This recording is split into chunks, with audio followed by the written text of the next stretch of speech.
Ena daw ni Same na kianawa sagay tolu ena tikina eva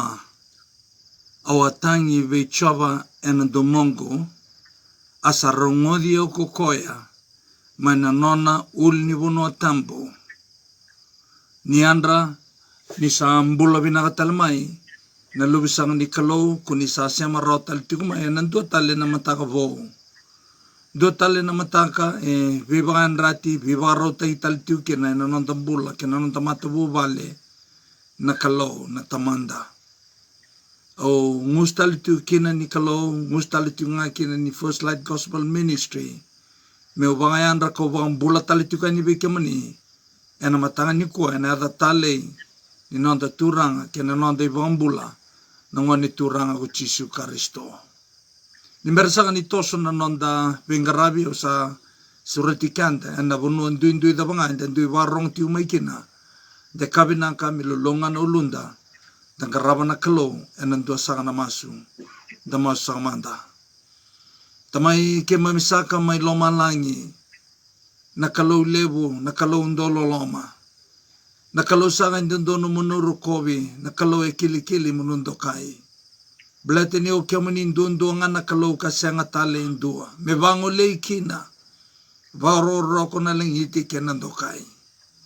nusabakan dina taki kemani sangwoti ena thada ni nomuni bimbule nimbuli loma langi ke bura kunimbuli ke mami mena kubuni soso mate dengubi ke mami bikima mimbula tu me thabatali ti umai na matangai dai kemani sa talangana kalau nangauna ke mami sama imbalekina na kautamata no sumbuta na buru batanga no angkarabakina na thada ni bimbuli no teginduru kina kambuli ke mami mena kubuni soso den ngubi ke mami kemani sumbuta tale muno bagambulai ke mami ena daga lebu ni nomuni amai mate ena delana mai kalibar nus forsota na kasipiti na bedi na warolaki na vivar lolo virataki na mate tawa mundu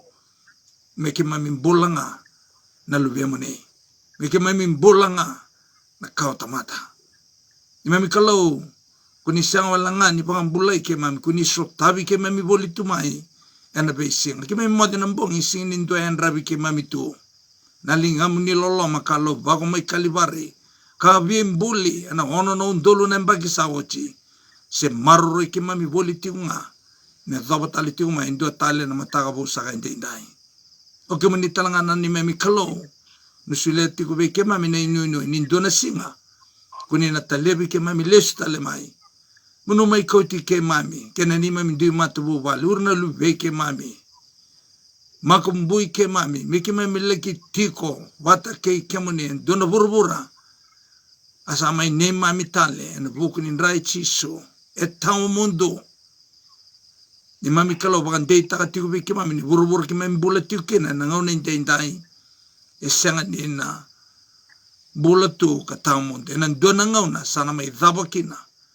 na buru-burungo kasaki mami raida tiu ka ngau nentendai na ibata kilikila ni sa bola kasara tiu me woti na buru-burungo binaka baka lebu sara turanga nomuni lolama ki mami lau tal mai vi kemuni na matanga nentendai ka kerbi bosochi yala binana kalau ni bosochi ke mami ke ni mami di mata bo bale ena bogo ni mami dagadala ka baka sabata ki ke mami saka manan rangka tir mai kalibari ni mami kalau na nomuni bosa warau tale me ke mami na bio se ke mami sakire nang kasi ni buli lebu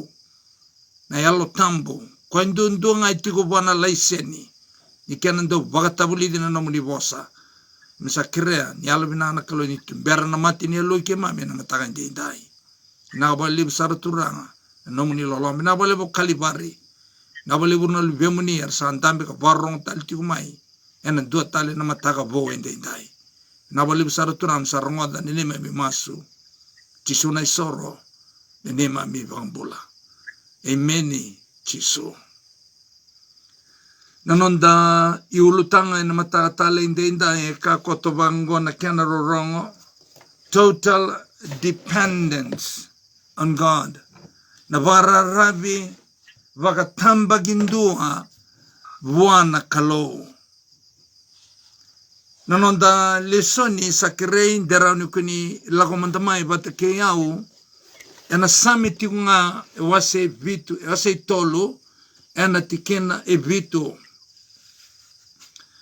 wase tolu ena tikina e vitu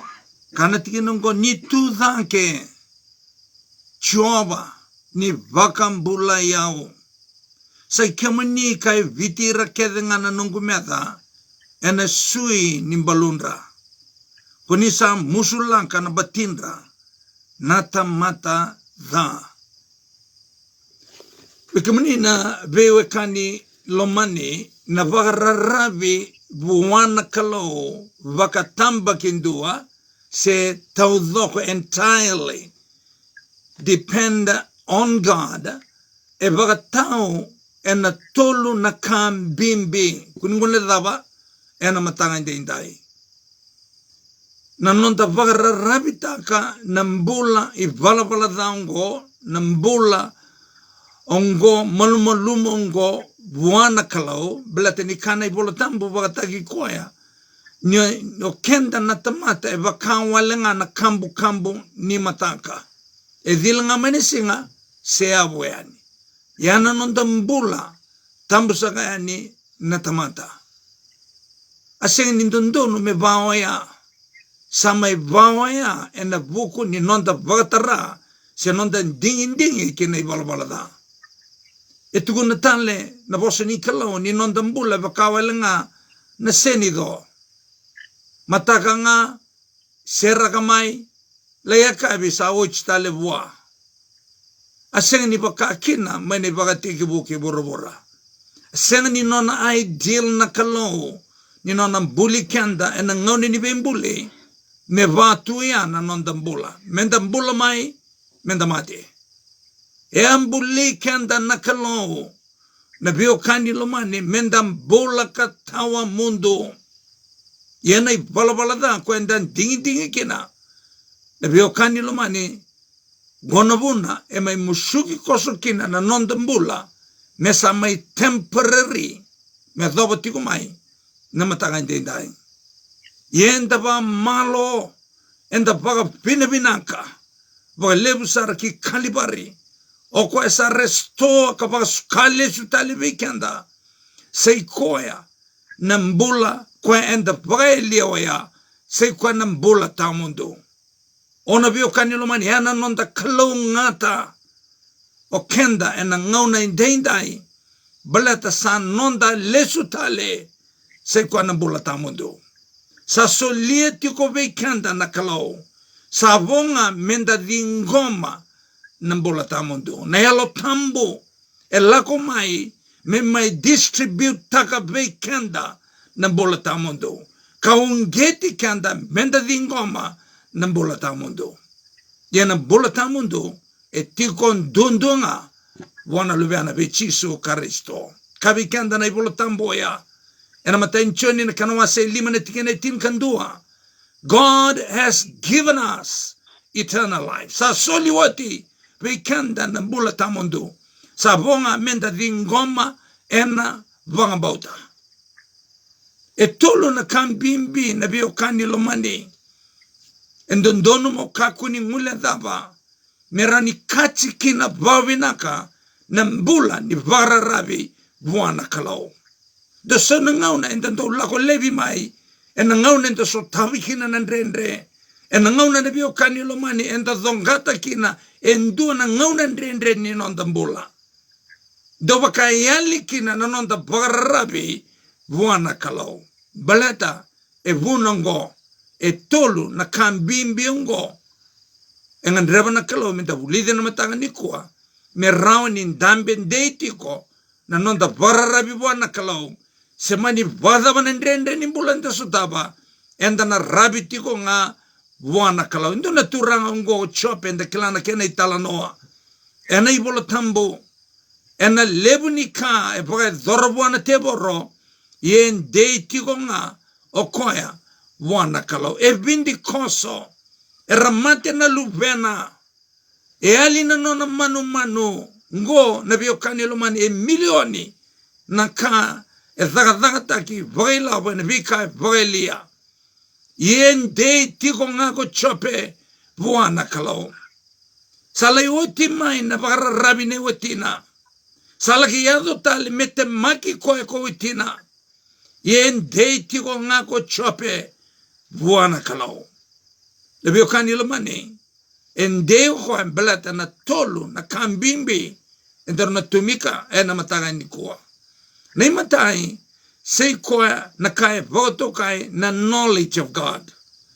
Na nona mbula na kalo mokilai koe sara vagane binaka. To know him better. Kilai koe vaga binaka na kalo.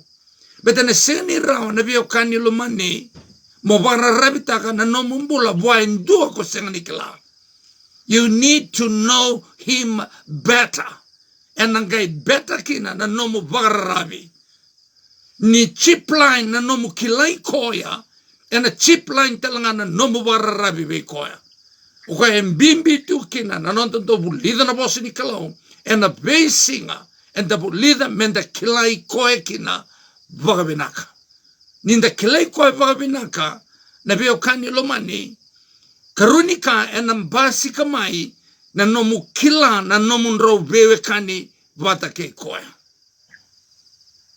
Na vio kani lomani levo na vio matangali vio kani vaka toto vata imbito tu na kalau ena ibola tambo membalanta na nonda vio kani vata ke na kalau.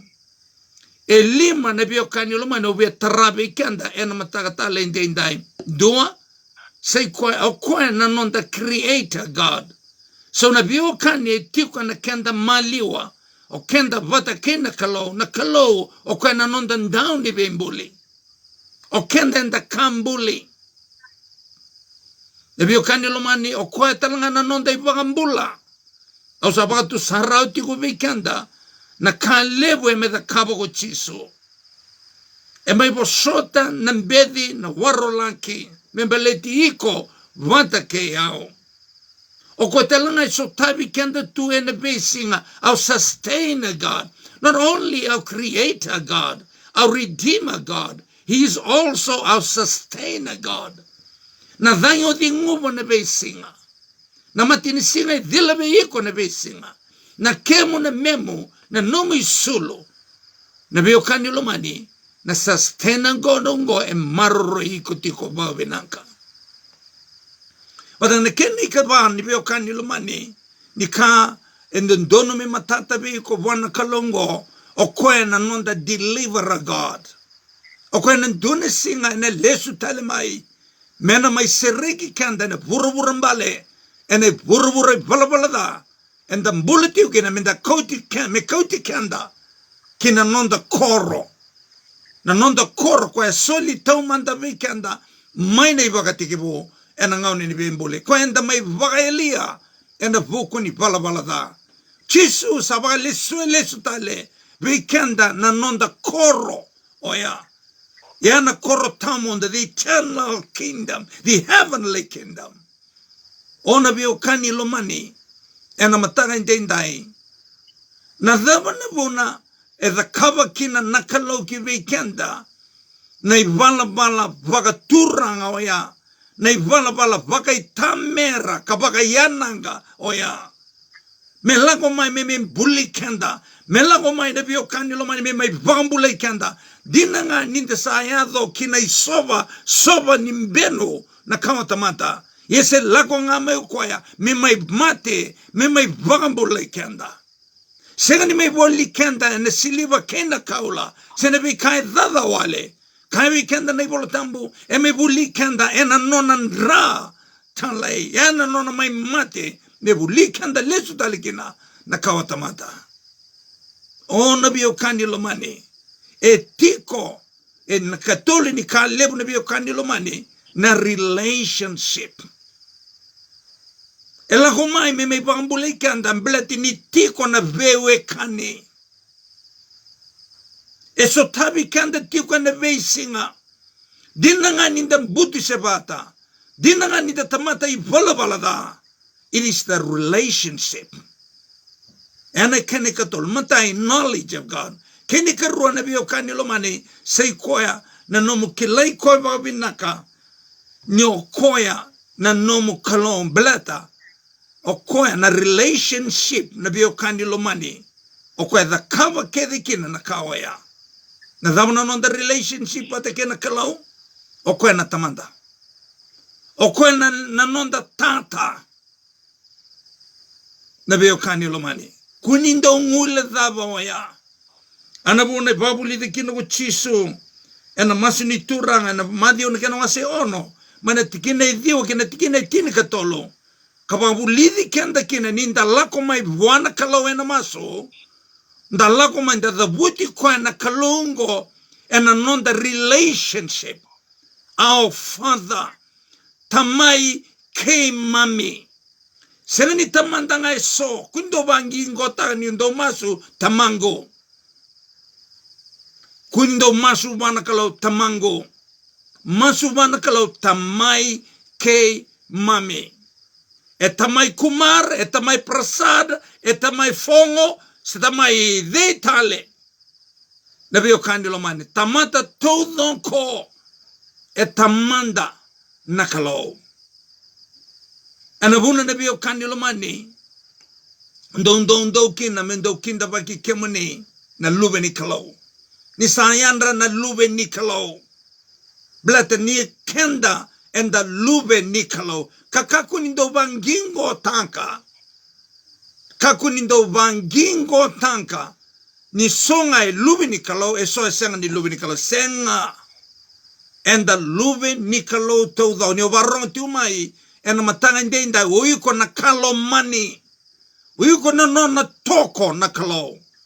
yuko na nona katale tanki na kalau kabangan dina tanki na no mutale ya na nona solia na nona mbula me mai mate ena bukomo ena delana mai kalwan. It is that father son relationship, that father daughter relationship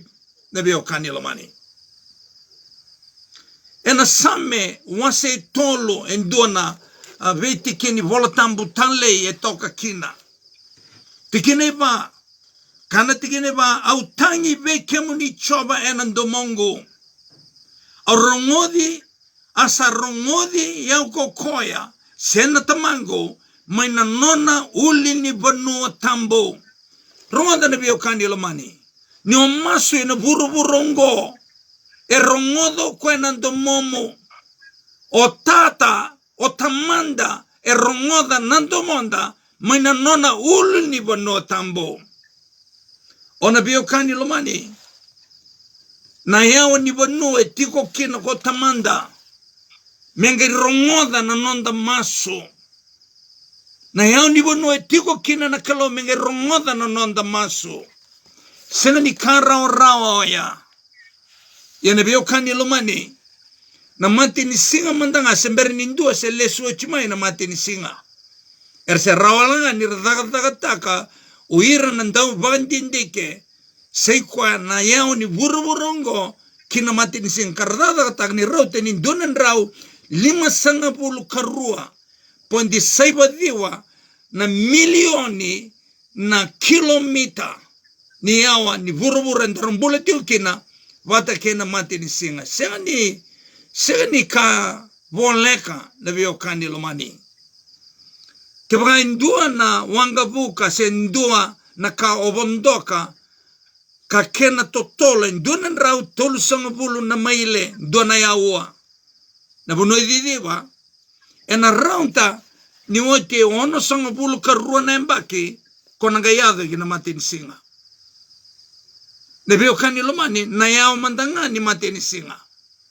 yena bonoe tiko kina kwe na Jerusalemi vo na loma langi vo o kwe na tiko ne tamanda ne tata na bio kandi lomani e yao kaliesara ke loma langi monga imasu merongodi kokokoya mana nona uli bono tambo o kwe na bonoe tiko kina na nona tiko na nonda kalau de bio kandi lomani. It is the relationship o masunga ni koa e rongodo koa sera tal ningai teori tal endona device merani semaki ko na network merani semaki ko vata kena kalau It is the relationship, the father-son and the father-daughter relationship. Nabio kanilomani yana network esemaki kenda kwenda baka de vukataka na tamanta ena vugunonda baka tarana ibalabalada yeko kalibari kauta lesu tale maybe kenda me semaka lesu na network oya wili kana dabe kabi kenda na tikene ba dona wasini bola mane singa wase kinabia undona nongo itokani dona turanga na italtala ngo ena singa vida tiunga sa ochi ena noa kito abiu si takatali tiukena na baka samgo santuna kana kena tale ena nangumbola nabio kani lomane na tikene lima awandavo no kamode awayandra tale nisa maro roi au kochoba enda mode na bongi sena nindo ekila na kayado na bongi erani dona badala kayado rani kamana bale erani ndo edurum botola kimai na lomani namundo bale o ninda yanda nandona matanka dondona menda kaku nindo ngule daba menda reida na nona loloma ke na nona be maruroi na kalo adama na biyo kani lomani maruroi kanda kina na kalo. It is relationship, that father son, that father daughter relationship.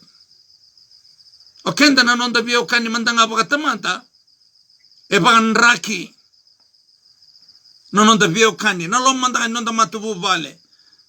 no nonda bula mandanga baka biyo chini so na ngauna endanda vi rumbu tanki endanda vi tala no dha rongoda na biyo kani lomani that top down path and the tarawo china two-way path oya the top down path is a senga bakandua ni sevesao enandona ngauna okendanga enda watea na nonda down top path and the bugun nonda bakatarana ibolabala na kalonga kwa me semakale bridge takalesu tale sei kwa na nonda down top path and abonua emendavo kina sei kwa na kawa vela tai ni ngwane turanga chisu karisto meranda semaki lestale wana kalong na bio kanilo mani. It is the relationship okwa lako maikina na ngwane turanga dolebe kanda ndato senga nindo nanumati koya na kalongo na tamanda na kalongo na bio kanilo mani na tamamu etamango fabulida beir na ngwane fabulida na lomo nindo matubo bale e ser ni rau ni reitu ko tamanda kavala vikanda indo ameda ena maro roi ko ni ko andre ndoro mataka e so tamango binabale butata binabale butata na nomo maro yo mai nembonge maro na lubengo maro irto na magumbongo na watengo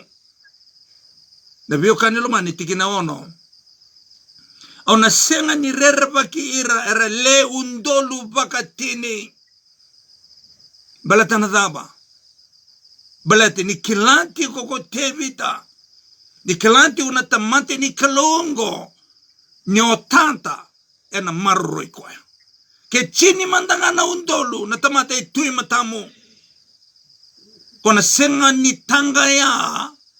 rongoda na bio kanilo mani balati ni ko kilanti ko that relationship ni ko tamangu ko tata na bio kanilo mani ena marroiko kana tiginongo au sa senga ni rere bakira era le undolu bakatini 10,000 era tui matamu senga bakondo ni tanga ya serere tigire bitu kabikanda na tigire bitu ni tuda ke chova ni vagambuleyao nongo kalau ni roda na tama ni baka samoya e ka tiguna baka ndona oda oya kako tuda ke kuni endambe chiko tamangu kuni baka radio chiko meado chiko bia una lenga tuda ke o pa rongo saka oya rongo na bio kanilo mani. It is the father-son, father-daughter relationship. Ke ba already tamamo ni baka wele taki ko toka. E nanduna ka e ado tiko na nomumbula ta. Ata baka ba already au tino sini buke yo mai. Na bio kani lomani. Ngori na bio kani dina. Kakakine ke o tebita wana kalou. Ve tata, ve tamanda. Kakena kuni baka already au tiko. Tuda ke tata. Tuda ke tamangu. Anabuna ka kini baka mulai yao ngoe baka indona order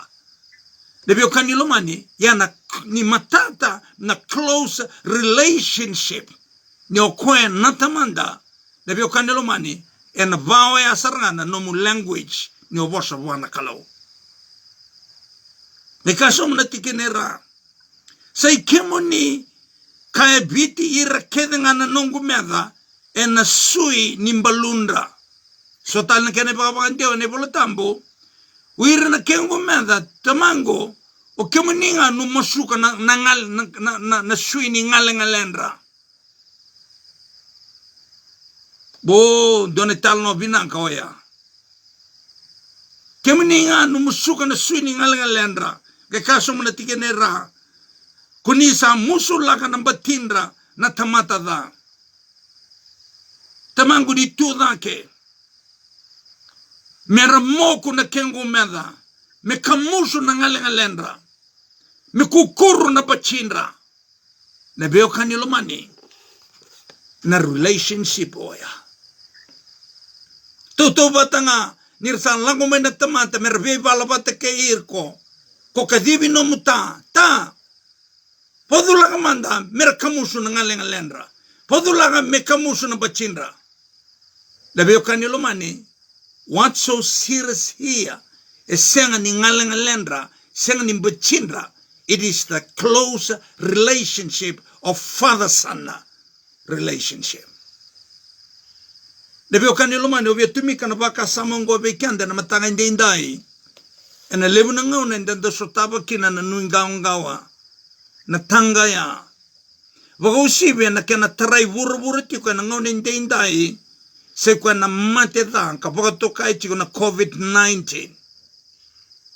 Rongota na biyo kanilo mani sono nga unenta sando baka lele taki tamanda kina.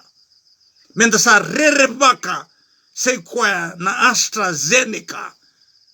Na biyo kanilo mani e se nge kena imata ingo. E na sotale na kabi kenda na provisai e na ibola tambo e na lebu dhake tigo nga in the last days. Waka binaka takanga na nomu total dependence of wana kalau. And that can only happen kaba kilaba binaka na nomu kalau kena relationship kwe okoe etamanda. And a segani raitu ko kwe ado wiko indonaka. Na vio kanilo mane uiko na tamani ngone. Warorongo tikumai na matanga ndide. Indonaka ado buwana luvemo na segani o raitu. Ona vala ena puko iluvemo.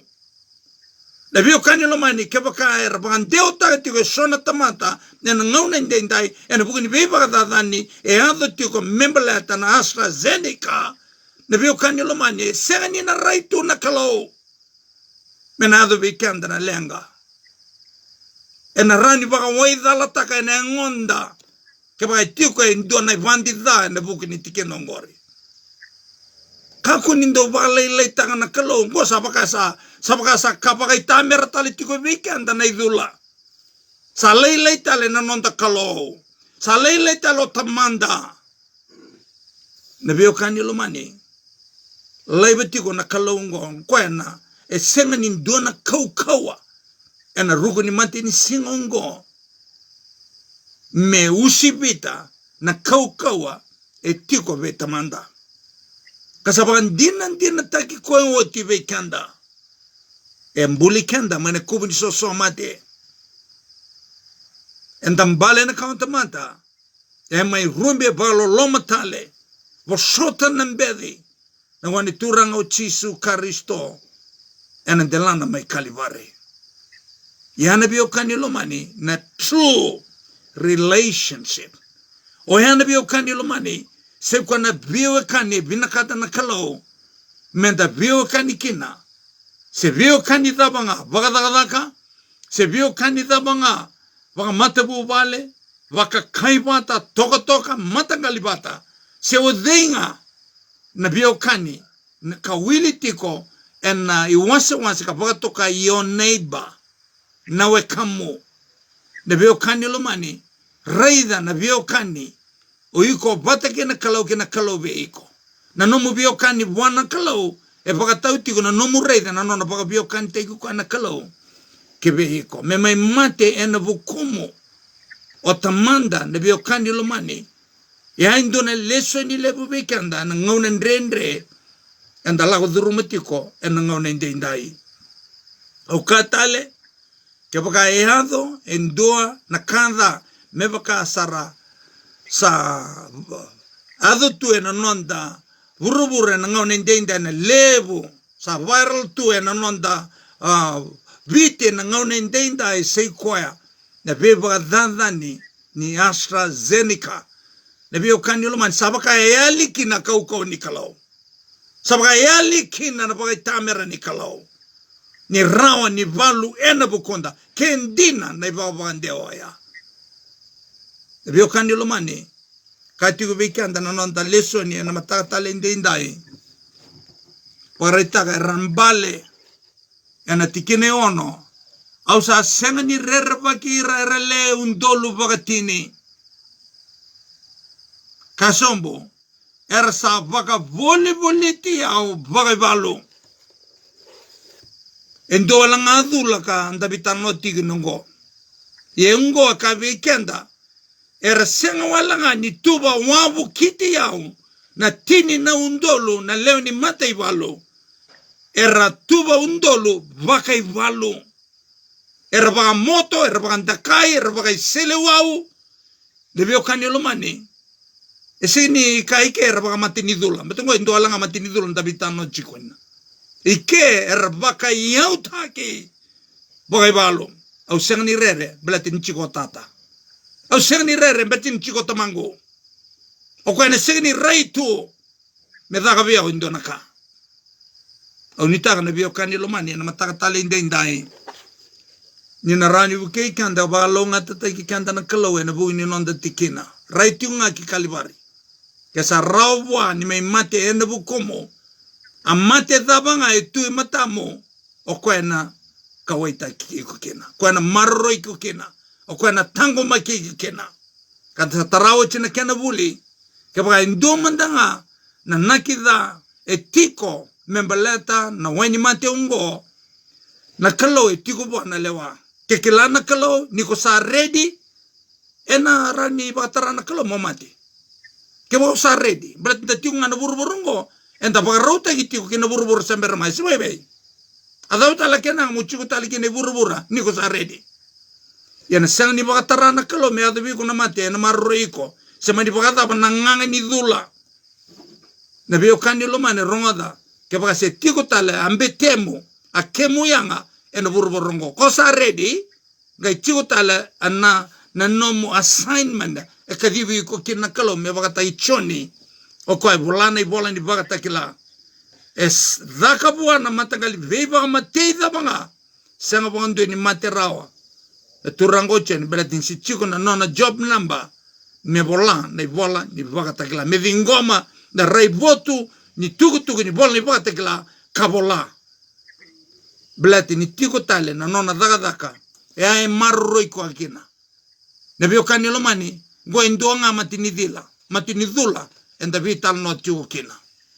ia na turango choni niko bulida na kae dhabua e toni na wai kata ranga kinda dala mata daga mai sembulanga go choni ena bing ngauni sala toudoko era sa tobole era sa signirwata besa kau lebinga mele ki vestu ene anulala ye bono saranga ko ele ki barete ki kine bi ko na ka ko marroi ko tu kina kalau ya na tuku ko polaitu ene bolo di bagata kila kene katolu na bio kanelo mani kene katolu ngo na kalau ena bagatara me ado bi ko na mate senanganga ni ka orere bagati ko ngore ke basa rede na kalau ni osa edo na point of no return kona mate Modabuta tale na tikina bimbiongo meron ni surechi ko tale ena matanga ni kuwa kuni soroba bakambalabo abu no ko lokobatiko ada kabatiko sona kai senga ni dondono buana kalo kuni sorobiko bakambalabo blate ndona banua o ko na senga ni rawa ni na bakambulaiko kina na kalo niko saya dopa na point of no return sa raida na kalo tamatongo sa sikran di butuni sana sorobi koya nabi okani lomani ai sengi binaka chikene ndo na idula binaka chinga kene ndo nga chikini kadula ilenga kona mate na turang sangongo chita sa iskaru chendo ngandali senga nindo le bisuke ndo manandali kokwanga bisuke ndo manandali nabi okani lomani ni saya dova ndo tamsakayani ndo na tamata na point of no return rongo da nabi okani lomani na kalau sana soli iko blata na mate e vakatara kataro na kalau God still in control and bukunda na luvena onuita nga nabi okani lomani ni na round ni unotumika na leso ni ongo motamata nganga kakuni ndo ndanda tubo na lotu nanganga nabi okani lomani erto lago duruma na lobo mbuka wanga erto na leto na darwo chiu mai Babilonia na singawaya belechitata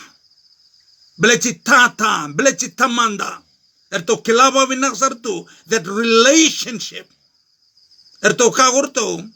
kebaka kito mati kina yelewanga kotati kito mati sensaratunga nindo kena mili kito ngori